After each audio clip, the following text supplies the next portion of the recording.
Alright, so in part two, what we're going to talk about is just some basic tips to keep in mind as we come up with this data classification process and things to keep in mind.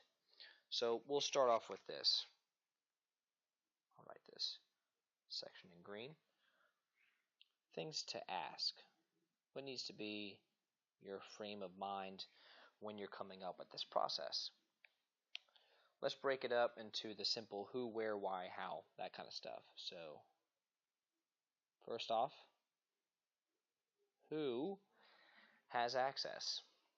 Just a general awareness of who has access to certain systems and data. Let's start with that. Then let's go to why. Why do they need it? Need to have a justification, especially once you get into this section right here. Okay, once you get up into restricted, things are on a need to know basis. Why do they need access to this system at all? Where?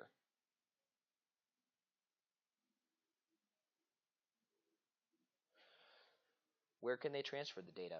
Maybe it's okay for them to have access. They do have access. They have a good reason for needing access, but where can they put it? Where can they store it? Where can they transfer it? How?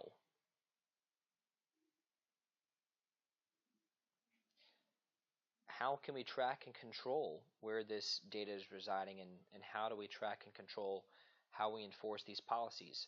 That kind of bleeds over into our next section, but once again, something we need to consider. And then one last thing I'll touch on is the what.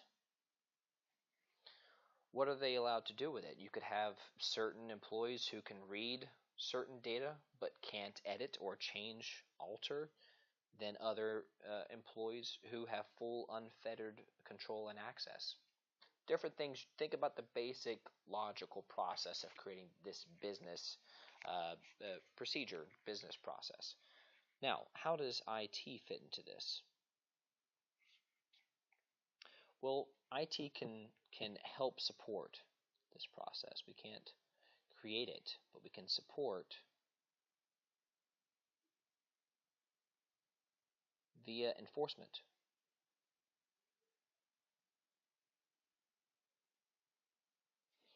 So ways we can help via enforcement would be stuff like encryption.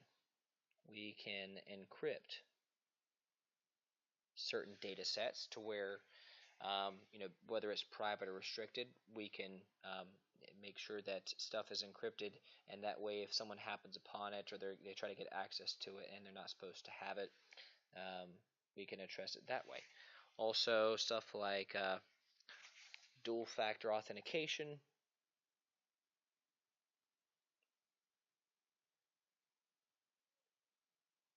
Dual factor authentication is another one. Password enforcement.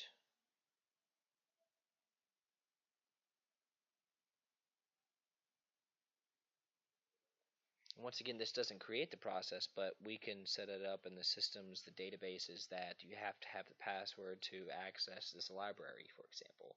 And then tiered data access, tiered file access.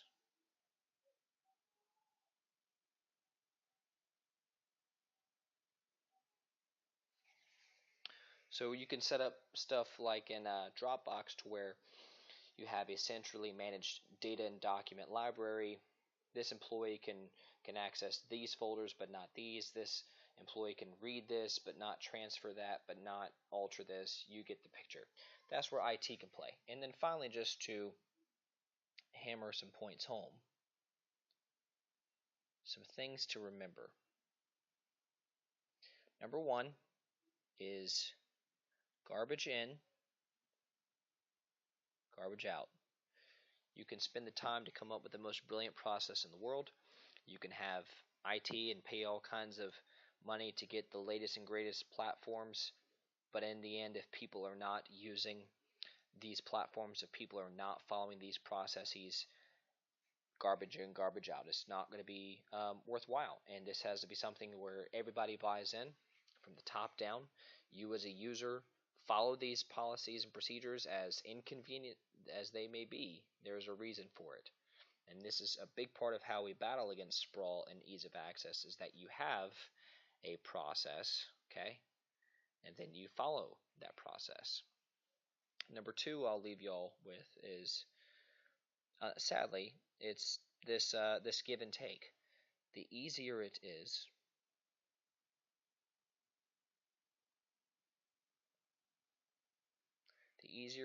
to access,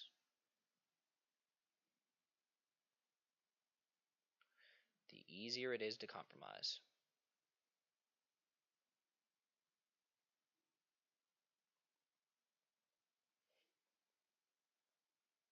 The easier it is to compromise.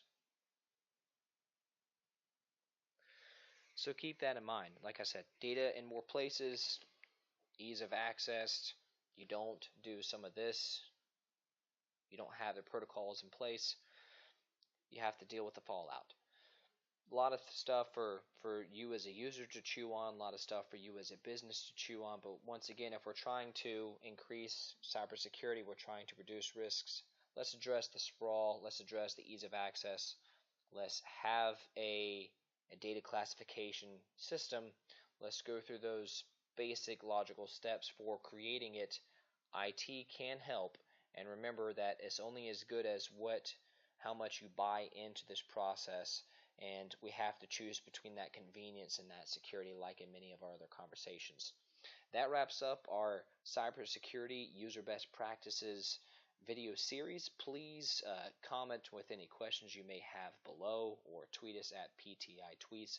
Would love to have a Q&A video response to address some of the more specific questions you have. And in general, with all these cybersecurity topics, we are a consulting organization. We would love to work with you in your business on how we can tighten up security. IT plays a part, but nothing and no widget can replace you as a user following best practices on a daily basis. This is Philip Scroggin with Progressive Technology signing out. Thank you very much, and we'll see you here next time.